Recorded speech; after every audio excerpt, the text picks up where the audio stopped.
آج میں ایک بات چھوٹی سی ایک صحت کی بات آپ سے شیئر کر لوں. میرا ٹاپک نہیں ہے, ہٹ رہا ہوں میں ٹاپک سے, ہٹ نہ جاؤں. دیکھو آج میں بہت تھکا ہوا تھا, دوپہر میری نیند بالکل نہیں ہوئی, تو میں نے اس کا علاج پتہ ہے کیا کیا, میں شیئر کر دیتا ہوں نا ایسی ریسیپیز آپ لوگ کے ساتھ. اب بیان بھی کرنا ہے, تھکاوٹ ٹھیک ٹھاک ہو رہی ہے, مہمانوں سے ملاقاتیں بھی تھیں, تو بیان کے لیے تو دماغ فریش چاہیے نا, کیا خیال ہے؟ تو دو طریقے, ایک تو یہ کہ سٹا لگا لو, یہ غلط طریقہ ہے, کیا خیال ہے؟ یہ کون سا طریقہ ہے؟ دنیا دار لوگ یہی کرتے ہیں, جو برے لوگ ہوتے ہیں, سب لوگ نہیں, وہ آئس لینا شروع کر دیتے ہیں.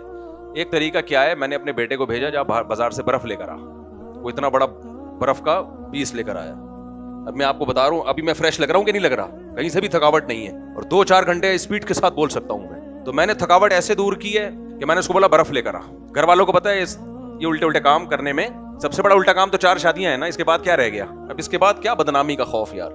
جب یہ الٹا کام کر لیا تو اب کانفیڈنس ہے کہ سارے الٹے کام آپ کر سکتے. اس کو دنیا الٹا سمجھ رہی ہے, حقیقت میں وہ الٹے کام نہیں ہے. تو میں نے اس کو بھیجا جا برف لے کر آ بھائی, اتنی برف لے کر آیا. میں نے اس کو برف کو ڈال دیا بالٹی میں, اور اس میں پانی بھرا, اس کو چل ٹھنڈا جسے کہتے ہیں نا, کتنا ٹھنڈا, بس 0 کے قریب, جتنا کر سکتا تھا میں ٹھنڈا, اس سے میں نہایا ہوں. پہلے میں سمپل پانی سے نہایا تاکہ باڈی ایک دم ٹھنڈی نہ پہ جائے نا, کہیں ایسا نہ ہو کہ ٹھنڈی پہ گئی. تو پہلے سمپل پانی سے نہایا, اس کے بعد پھر بیٹھ کے وہ مگے بھر کے اپنے اوپر ڈالے اس پانی کے. وہ اتنا ٹھنڈا تھا کہ اگر ایک دفعہ آدمی ڈالے نا, ہل جائے وہ اچھی طریقے سے, ایسا لگے جھٹکا لگا ہے اس کو. تو وہ پانی میں نے اپنے اوپر ڈالا ہے اور بالکل ہلا دیا اپنے آپ, اور ڈالتا رہا 5 منٹ تک مگے بھر کے. اتنا یخ کے ہل ہوتا ہے نا, پہلا جو مگا ہے آپ کو پتا ہے ہلا دیتا ہے نا, اگرچہ ابھی سردیاں نہیں ہیں لیکن وہ پانی بہت ٹھنڈا تھا, وہ میں ڈالتا رہا تھوڑی. اس سے کیا ہوتا ہے, باڈی کی ساری ہیٹ نکل جاتی ہے. اس کے بعد میں نے اپنے آپ کو صاف کیا اور فٹ فاٹ فریش, ساری تھکاوٹ ایک طرف ہو گئی. تو گورے یہ کرتے ہیں, گورے وہ کرتے ہیں کہ ٹب میں ٹھنڈا پانی ڈال کے اس میں لیٹ جاتے ہیں. 6 ڈگری ٹیمپریچر ہوتا ہے, بعض دفعہ تو 0 ہوتا ہے. اب 0 پہ تو برف جمنی چاہیے نا, لیکن وہ اس کو چلا دیتے ہیں, پانی چل رہا ہوتا ہے تو جمتا نہیں ہے, 0 پہ لیٹ جاتے ہیں وہ جا کے. لیکن آپ یہ حرکت نہ کریں, ایسا نہ ہو کہ پھر مردے کو غسل دینے کے لیے پھر اسی پانی میں آپ کو ڈال کے نکال دیا جائے کہ اب ٹہل تو گیا ہی ہے تو اسی میں ایک ڈبکی اور لگا لے تاکہ غسل کی سنت بھی پوری ہو جائے. لیکن خود اپنی باڈی کے حساب سے اس کو دیکھ لیں کہ کتنا برداشت کر سکتے ہیں. لیکن خوب یاد رکھو, باڈی آرام سے فریش نہیں ہوتی, تھکا کے فریش ہوتی ہے. ہاں جو نیند ہے نا وہ تو ایک نیچرل طریقہ ہے, وہ تو گہری نیند وہ تو ضروری ہے. لیکن ہم جو ہر وقت تھکے رہتے ہیں نا, یہ اس لیے نہیں کہ ہماری نیندیں پوری نہیں ہو رہی ہیں. پاکستان میں اگر کوئی یہ کہتا ہے نا کہ اس کی نیند پوری نہیں ہو رہی تو واجب الچماٹ ہے وہ, کیونکہ پاکستانیوں کا کام ہی کیا ہے, سونا. ہاں یہ کہو رات کو جلدی نہیں سوتے, لیکن جو سوتے ہیں تو گدھے گھوڑے بیچ کے سوتے ہی رہتے ہیں. ہماری تو پوری قوم سو رہی ہے, پھر بھی تھکے ہوں گے کہ نہیں ہوں گے بھائی. باڈی فریش ہوتی ہے اپنے آپ کو ٹف ٹائم دینے سے. جیسے آپ صبح جاگنگ کرتے ہو تو تھکنا چاہیے نا آپ کو, لیکن فریش ہو جاتے ہو آپ. صبح جاگنگ سے دن کا آغاز کرو, سارا دن اچھا گزرے گا آپ کا, حالانکہ آپ نے اپنے آپ کو صبح تھکا دیا ہے.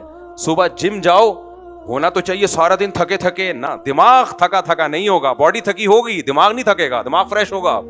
تو باڈی کو تھکانے سے دماغ کیا ہوتا ہے, فریش. تو اس لیے سستی چھوڑ دو. مجھے بہت غصہ آتا ہے سست لوگوں کا, جہاں تذکرہ آنا شروع ہو جائے میرا دل چاہتا ہے میں چماٹ لگاؤں کھینچ کے.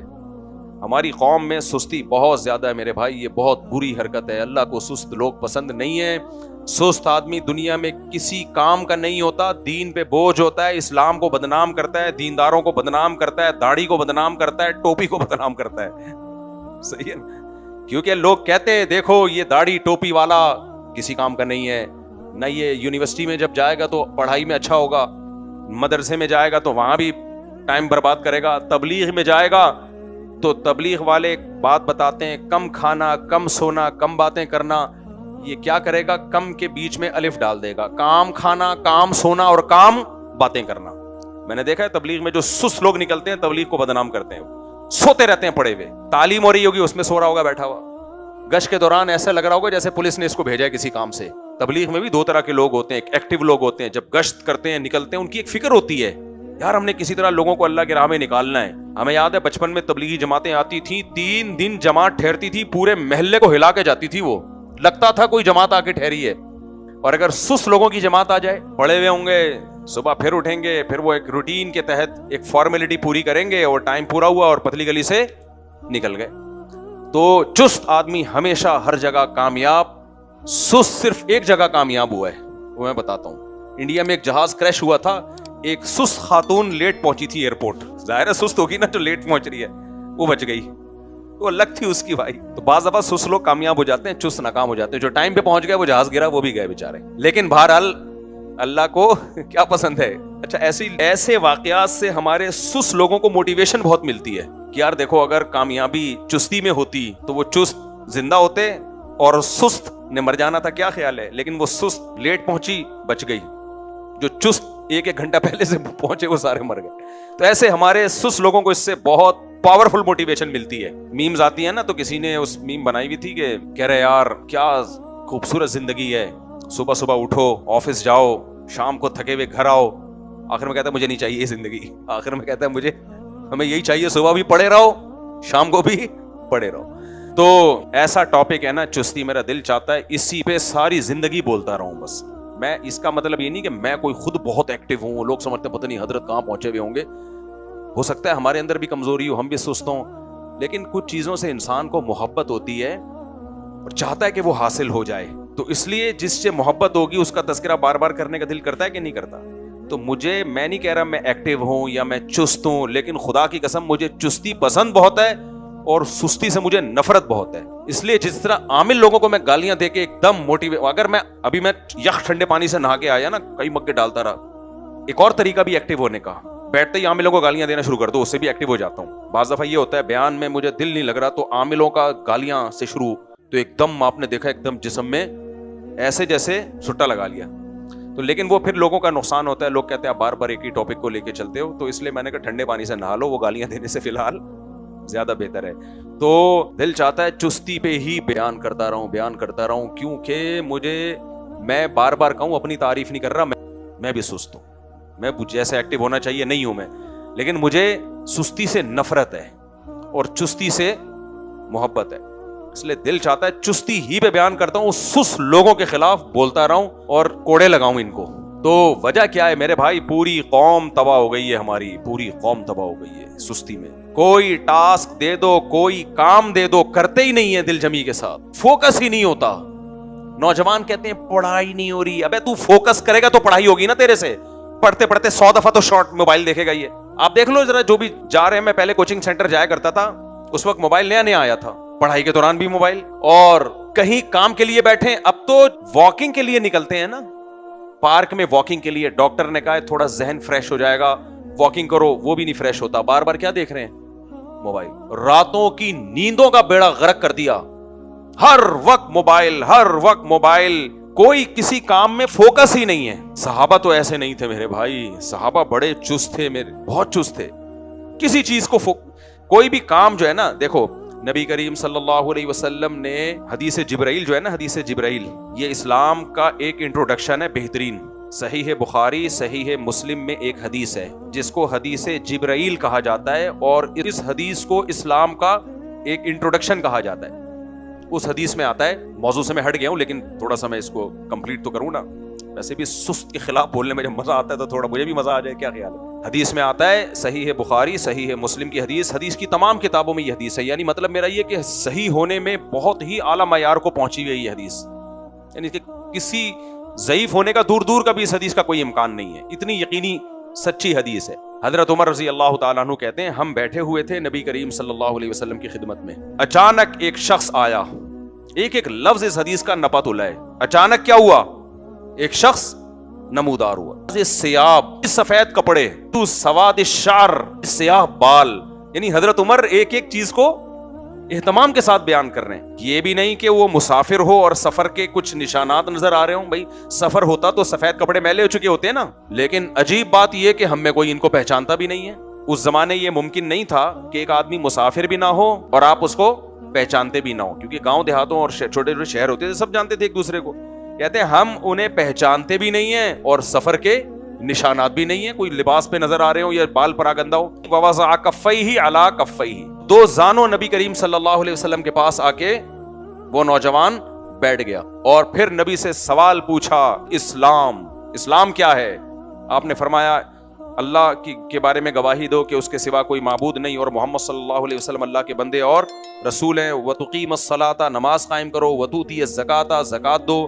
وتصوم رمضان, رمضان کے روزے رکھو. وتحج البیت ان استطعت الیہ سبیلا, اور بیت اللہ کا حج کرو اگر حج کرنے کی تم میں طاقت ہے. انہوں نے پوچھا ایمان کیا ہے؟ فرمایا ان تؤمن باللہ وملائکتہ وکتبہ ورسلہ والیوم الآخر, اللہ پر, فرشتوں پر, آخرت پر, تقدیر پر, والقدر خیرہ وشرہ, یہ سب چیزیں آپ صلی اللہ علیہ وسلم نے بتائیں. ان کے بعد اس شخص نے, نوجوان نے پوچھا مل احسان, یہ ہے میں جو بتانا چاہ رہا ہوں. احسان کسے کہتے ہیں؟ احسان اردو میں احسان کا مطلب وہ نہیں ہوتا جو عربی میں ہوتا ہے. اردو میں احسان کسے کہتے ہیں؟ کسی کے ساتھ احسان کرنا, اچھا سلوک کرنا. کیا خیال ہے؟ اسے ہی کہتے ہیں نا بھائی اس نے بڑا, یار اس کی مائک کی آواز تو تیز کر دو تھوڑی سی. اردو میں کسے کہتے ہیں احسان؟ بھائی تمہارا احسان ہے مجھ پر, یعنی اچھا سلوک. عربی میں اسے نہیں کہتے. احسان نکلا ہے حسن سے. حسن تو سب نوجوانوں کو پتہ ہی ہے کسے کہتے ہیں. ابے حسن نہیں پتا, جو کراچی میں نہیں پایا جاتا, لیکن اس کو حسن کہتے ہیں. کراچی کے جو لڑکے ہیں نا, گٹکے والے, سب کی بات نہیں کر رہا, جو گٹکے اور پان یہ والے جو لڑکوں میں جو حسن ہے, میں اپنے طلبہ میں جو مجھے ایسا نظر آتا ہے نا, مجھے لگتا ہے کہ یہ گٹکے کھائے ہوئے ہیں اس نے کسی زمانے میں, تو میں اس کا نام ہی حسن خان رکھ دیتا ہوں. کیا رکھ دیتا ہوں؟ مذاق میں وہ خوش ہوتے ہیں, حسن خان. تو حسن کسے کہتے ہیں؟ حسین کو صرف نہیں کہتے, کسی بھی چیز میں, اچھے کام میں ایکسیلنسی پیدا کرنا. کیا پیدا کرنا؟ ہم جب بچپن میں ہوم ورک اچھا کرتے تھے تو ٹیچرز کی طرف سے کبھی گڈ اور کبھی ایکسیلنٹ.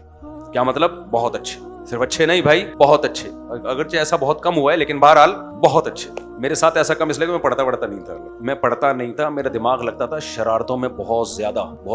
تو اچھا نمبر امتحان میں اچھے آتے تھے, کیونکہ ہم جب امتحان آنے والے تو پھر کتابیں لے کر ٹھٹ محنت کرتے. اچھا یہ میری باتیں سن کے نوجوان جو ہے نا وہ پھر پڑھائی چھوڑ دیتے ہیں. یہ اچھی عادت نہیں تھی, اچھی عادت نہیں تھی.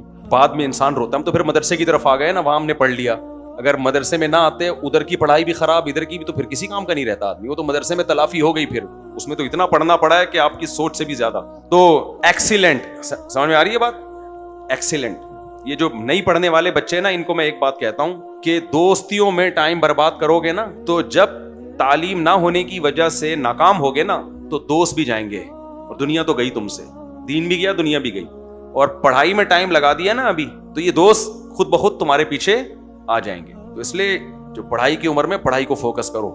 خیر, تو نبی کریم صلی اللہ علیہ وسلم سے وہ جو نوجوان آئے تھے, انہوں نے پوچھا مل احسان. اسلام کے بعد, ایمان کے بعد اگلا سوال کیا تھا؟ بولو, احسان کیا ہے؟ تو نبی صلی اللہ علیہ وسلم نے فرمایا ان تعبد اللہ کأنک تراہ, اللہ کی ایسے عبادت کرو جیسے تم اس کو دیکھ رہے ہو. فإن لم تکن تراہ, کیونکہ تم اگر اللہ کو دیکھ نہیں بھی رہے, فإنہ یراک, وہ تو تمہیں دیکھ ہی رہا ہے. کیا مطلب؟ اسلام اور ایمان پہ رکنا نہیں ہے, ہر عمل میں ایکسیلنسی پیدا کرنی ہے. نہیں آئی سمجھ میں بات؟ صرف اس پہ رکنا نہیں ہے, ایک درجہ آگے جانا ہے. میں بار بار ایک بات بیان کرتا ہوں, دیکھو اسلام نا, یا قرآن و سنت مثالوں کے ذریعے قواعد اور ضابطے سمجھاتا ہے, کلیے. اکثر اس کی میں ایک مثال دیتا ہوں.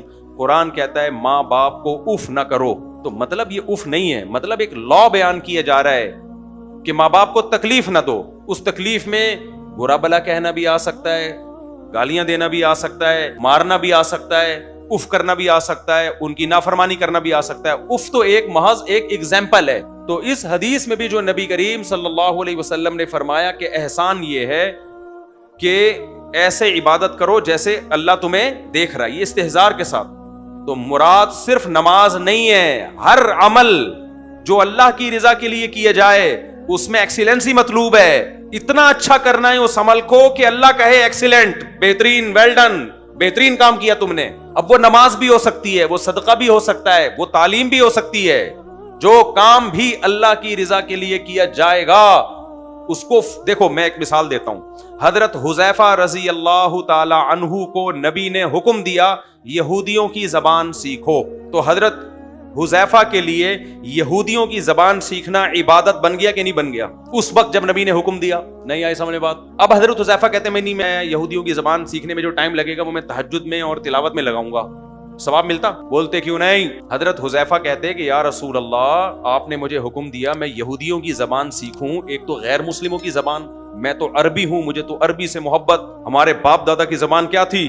عربی, اور آپ کی زبان, نبی کی زبان عربی, قرآن کی زبان عربی, بس عربی کو فوکس کروں گا میں. اور آپ حکم دے رہے ہیں ان کی زبان سیکھنے کا جن کو قرآن اسلام کا سب سے بڑا دشمن کہہ رہا ہے, یہودیوں کی. یہ اشکال کر سکتے تھے نا حضرت حذیفہ, لیکن کیا؟ بولو نہیں. دوسری بات یہ بھی کہہ سکتے تھے یا رسول اللہ بالکل اس زبان سے ہم آشنا نہیں ہیں، کیونکہ ہم تو مکہ سے آئے ہوئے لوگ ہیں یا مدینہ میں ٹھہرے ہوئے لوگ ہیں، ہم تو عربی بولتے ہیں، ان کی زبان تو بالکل ڈیفرنٹ ہے۔ آج بھی یہودیوں کی زبان پوری دنیا سے بالکل ہی ایک، جو ہیبرو بولتے ہیں نا عبرانی زبان، بالکل ڈیفرنٹ زبان ہے وہ، تو یہ تو بہت مشکل ہو جائے گی۔ تو اتنا ٹائم بہتر نہیں ہے میں قرآن حفظ کرنے میں لگا دوں، کیا خیال ہے بھائی، یا میں عبادت کرنے میں، نماز روزے میں لگا دوں؟ نماز بھی پڑھتے ہوں گے، روزہ بھی رکھتے ہوں گے، لیکن کچھ تو ٹائم ان کو یہودیوں کی زبان سیکھنے کے لیے نکالنا پڑے گا کہ نہیں پڑے گا؟ تو وہ کہہ سکتے تھے کہ اتنے ٹائم جو صبح شام کی تسبیحات ہے وہ میں ڈبل کر لیتا ہوں۔ نا جب نبی نے ان کو کہہ دیا، توجہ آپ لوگ کی ہے کہ نہیں ہے، جب اگلے اتوار کو میں سب کو ٹھنڈے پانی سے نہلوا کے بٹھاؤں گا یہاں پہ، سوچ رہا ہوں تاکہ توجہ سے بیان سنا کریں۔ جب نبی کریم صلی اللہ علیہ وسلم نے ان سے کہہ دیا کہ یہودیوں کی زبان سیکھو، تو اب حضرت حذیفہ کے لیے فرائض اور واجبات کے بعد، وہ تو کرنے ہیں نماز فرض، جو روزے فرض ہیں وہ تو کرنے ہی ہیں، فرائض و واجبات کے بعد سب سے بڑی عبادت کیا بن گئی؟ یہودیوں کی زبان سیکھنا، جو ایک خالصتاً دنیاوی تعلیم ہے، اس کا دین سے براہ راست کوئی تعلق نہیں ہے۔ اس سے پتہ چلتا ہے بھائی دنیا کی نالج اگر اللہ کی رضا کے لیے حاصل کی جائے، اپنی قوم کو ترقی دینے کے لیے، ملک کو ترقی دینے کے لیے، مسلمانوں کو تنزل اور تباہی سے بچانے کے لیے، تو یہ نالج بھی کیا بن جاتی ہے؟ عبادت بن جاتی ہے۔ آپ کہہ سکتے ہو ہمیں تو نبی نے حکم نہیں دیا نا کہ ہم انگلش سیکھیں، یا نبی نے ہمیں حکم دیا ہو کہ ہم سائنس پڑھیں، اور نبی نے ہمیں حکم دیا ہو کہ ہم یونیورسٹیوں میں جا کے تعلیم حاصل کریں۔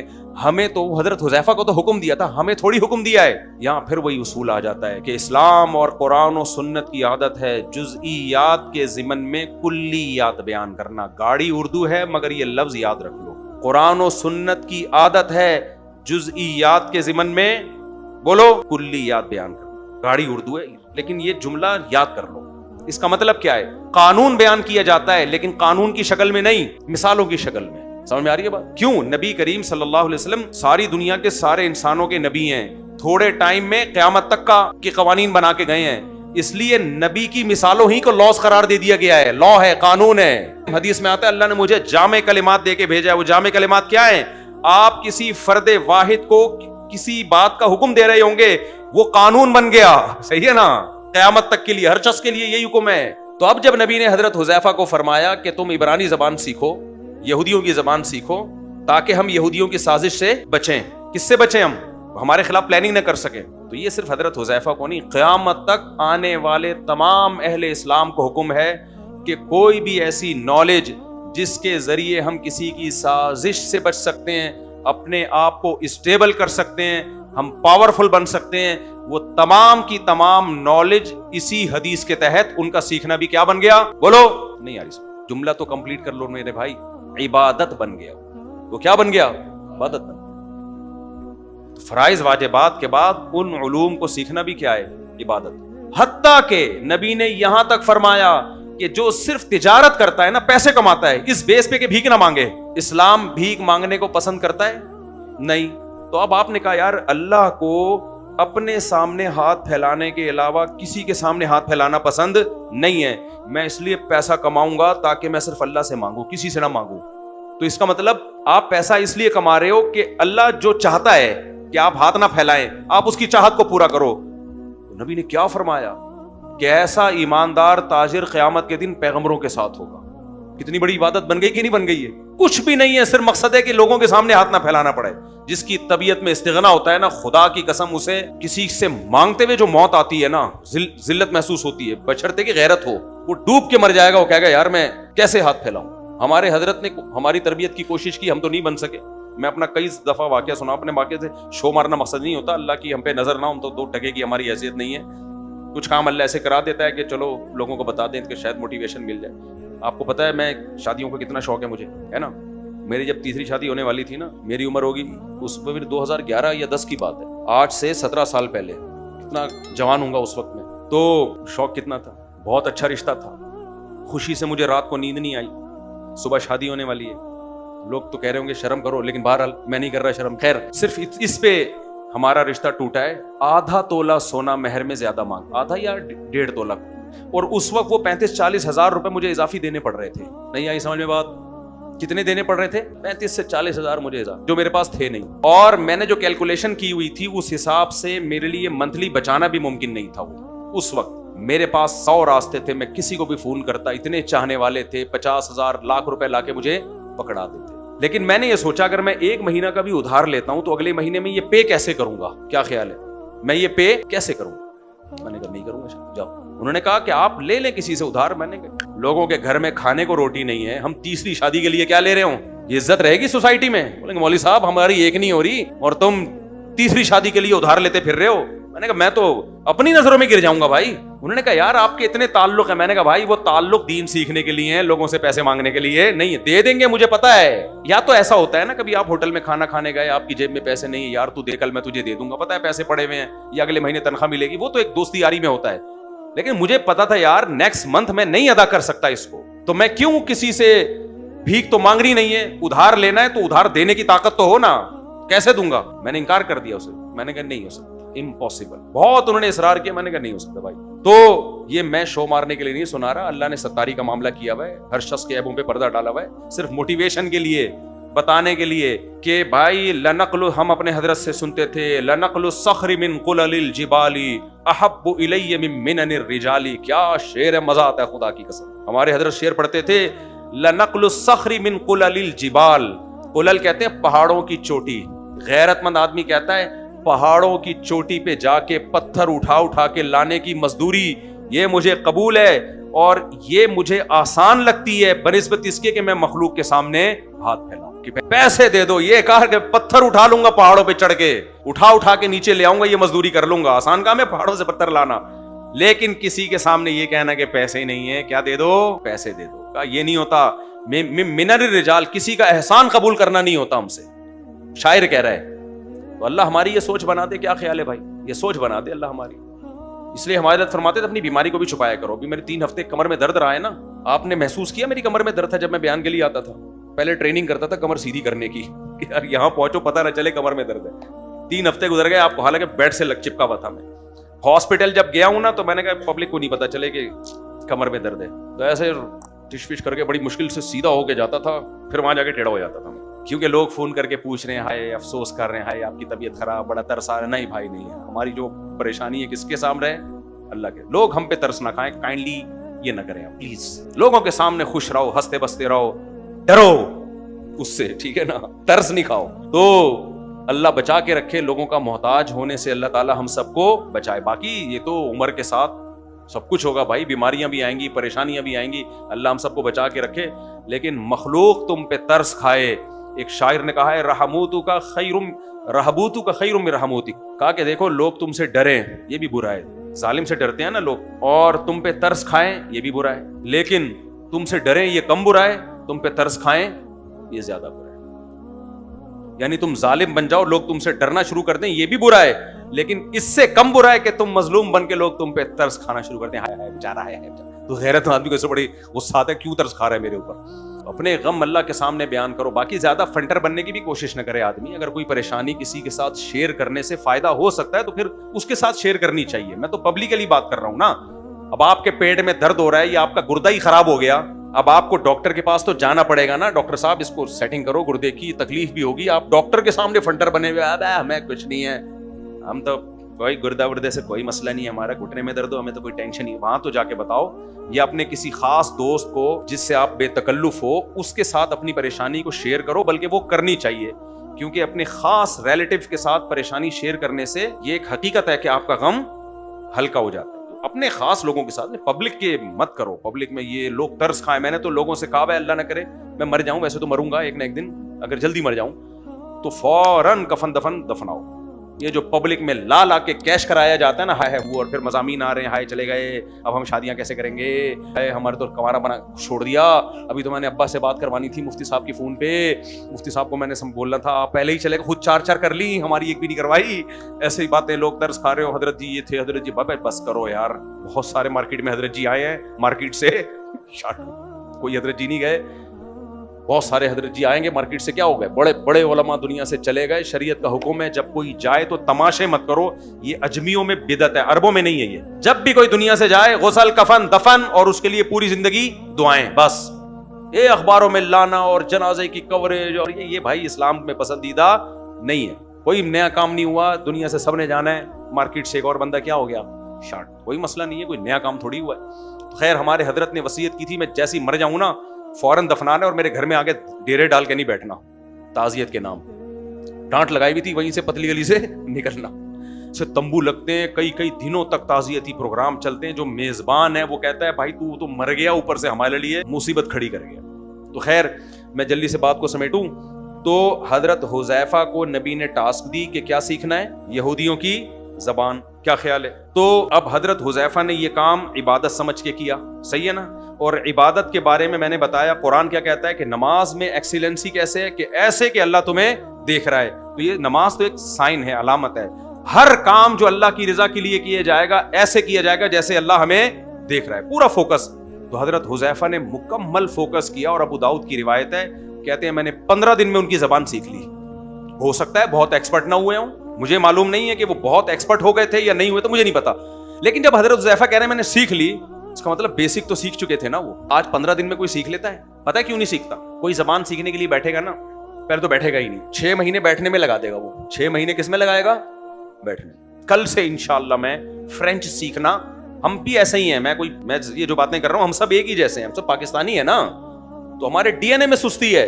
بھائی کل سے میں یہ سیکھوں گا, انگلش سیکھوں گا یا فرینچ سیکھوں گا تاکہ میں ذرا فرانس میں بزنس کرنا ہے یا میں نے تبلیغ کرنی ہے یا جو بھی کرنا ہے. پہلے سوچنے میں 6 مہینے لگائے گا. کتنے مہینے لگائے گا؟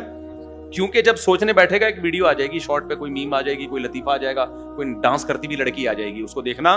بھائی یار آج کل کچھ لڑکیاں نا میرے بیانات پہ ری ایکشن ریکارڈ کروا رہی ہیں, کوئی چھوٹا سا وہ کلپ چلا دیتی ہیں پھر ری ایکشن ریکارڈ. اچھا میں نیچے لوگوں کے کمنٹس دیکھتا ہوں, ایک کمنٹ بھی میرے بیان پہ نہیں ہوتا. کوئی کہتا ہے آپ کی اسمائل بہت خوبصورت ہے, اس لڑکی کو آپ اتنی کیوٹ کیوں ہو. ابے وہ میرا بیان چلا رہی ہے اور اس پہ ری ایکشن ہو رہا ہے, تم کمبختوں اس کے میرے بیان پہ کوئی کمنٹ لکھو نا. ٹھرکیوں نے کیا لکھا ہوا ہوتا ہے, آپ کی اسمائل اتنی خوبصورت ہے, نیچے کسی کیا تم میری سے شادی کرو گی. اور کبھی وہ اسکارف میں آئے لڑکیاں تو آج اسکارف میں آپ بہت کیوٹ لگ رہی ہیں, آپ اسکارف میں بہت خوبصورت لگ رہے ہیں. میں نے کہا یار دیکھو یار, وہ جو بیان میرا اس نے چلایا وہ تو گیا, سارے کمنٹ سارے اس کی اسمائل اچھی ہے اور آپ ہستی بہت اچھا ہو اور آپ دوپٹے میں زیادہ اچھی لگتی ہو وغیرہ وغیرہ. مجھے اندازہ ہوا کہ فرق تھوڑی نہیں ہے, فرق جو ہے نا اس میں ایکسیلنسی ہے. یعنی ہم لوگ بھی ہر کام ایکسیلنسی کے ساتھ کرتے ہیں, لیکن کس میں؟ ٹھرک میں ایکسیلنٹ کہنا چاہیے ہمیں. خیر تو کیا کہہ رہا تھا یار میں, نہیں ہاں میں بتا رہا تھا حضرت حذیفہ, ہاں میں یہ کہہ رہا تھا کہ ہم لوگ جب کوئی نئی تعلیم یا کچھ سیکھنا شروع کریں تو 6 مہینے ہمیں کس میں لگتے ہیں؟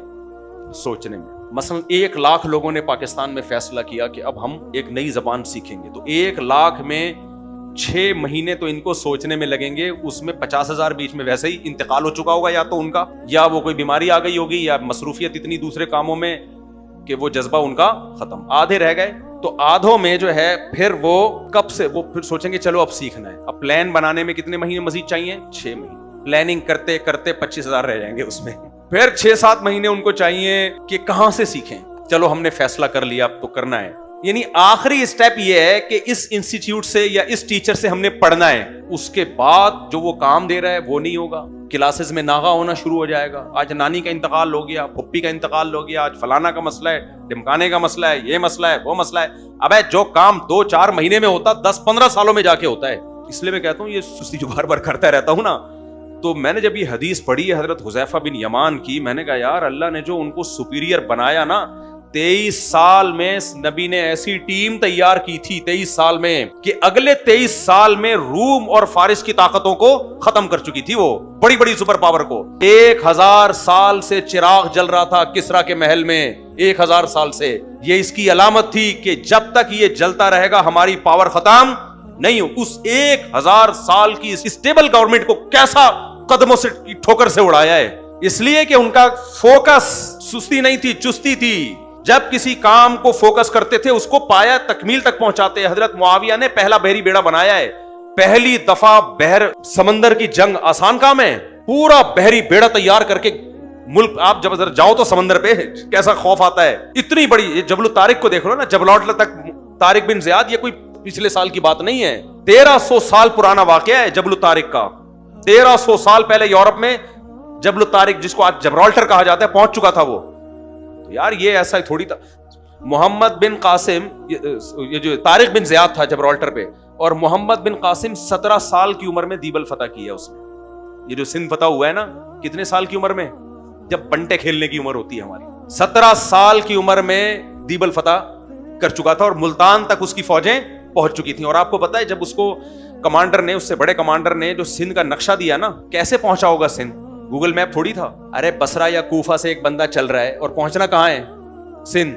تو اس کے پاس گوگل میپ تھا. اس وقت جو مسلم سائنٹسٹ تھے, فلکیات کے ماہر تھے, پوری دنیا کا میپ انہوں نے بنایا ہوا تھا کہ یہاں پہنچنا ہے, ادھر سے ٹریولنگ کر کے ادھر. کہتے ہیں مورخین کہتے ہیں طارق محمد بن قاسم نے ایک دفعہ وہ میپ دیکھا ہے. فوکس دیکھو کتنا, فوکس کتنا ہے. ایک دفعہ وہ میپ دیکھا ہے اچھی طریقے سے اور دماغ میں انسٹال ہو گیا. وہ نقشہ ساتھ لے کے نہیں چلا, انسٹال ہو گیا. کیوں؟ فوکس تھا.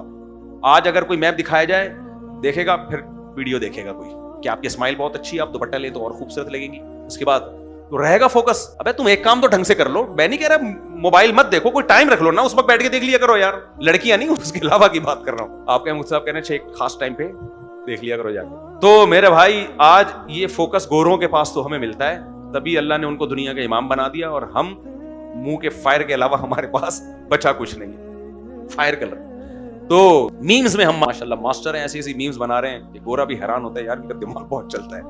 تو حضرت حذیفہ بن یمان رضی اللہ تعالی عنہ نے وہ دیکھا, دن میں آپ نے عبرانی زبان سیکھ لی, ہو سکتا ہے بہت زیادہ اچھی نہ سیکھی ہو, لیکن اتنی سیکھ لی کہ اب یہودیوں کی آپس کی جو کنورزیشن تھی ان کو سمجھ میں آنا شروع ہو گئی اور مسلمان ان کے شر سے بچ گئے. تو یہ ہے ایکسیلنسی جس کا حدیث جبرائیل میں حکم ہے کہ ہر کام کو پایہ تکمیل تک پہنچاؤ, اچھے طریقے سے کرنے کی کوشش کرو, ٹرخانے کی کوشش مت کرو.